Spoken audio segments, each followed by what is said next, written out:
Hi, I'm Andrew. This is my bike. It's a 2011 KINK WHIP frame.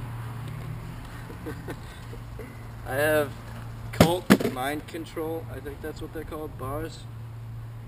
Colt grips. Terrible 1 bar ends. Stock, just mission stem.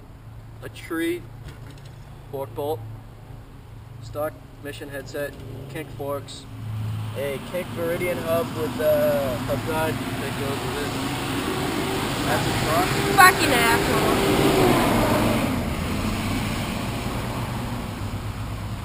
And then I have it laced to just a Alienation plain black. I have a Fly Reuben tire, and yeah, it's kind of backwards, but I didn't really want to do anything about it. KINK WHIP frame, Odyssey Mexican blanket seat, limited edition. Stolen thermalite seat post. It's like a year old.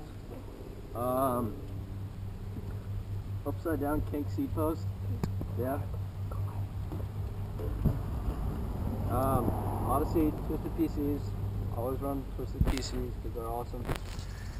Just stock mission cranks, KINK sprocket, KMC, black and white thingy chain. Yeah. And then my whole back wheel is a Cinema back wheel, and I think it's the Cinema 777 rim laced to a tungsten hub. I run 25/9, if you didn't guess that already, like everyone else. Yeah, right. Fuck you, Jerry. The back tire is a Odyssey Path 2.1, and the front is a 2.25. Oh, sounds good. I run brakeless, so there's no brakes, obviously. Oh, you fit badass. I don't think I forgot everything. What about what kind of grips are those? No, what kind of bar end? I already said it. You little shit. And this is the dumbass that ruined the video. Yeah, yeah.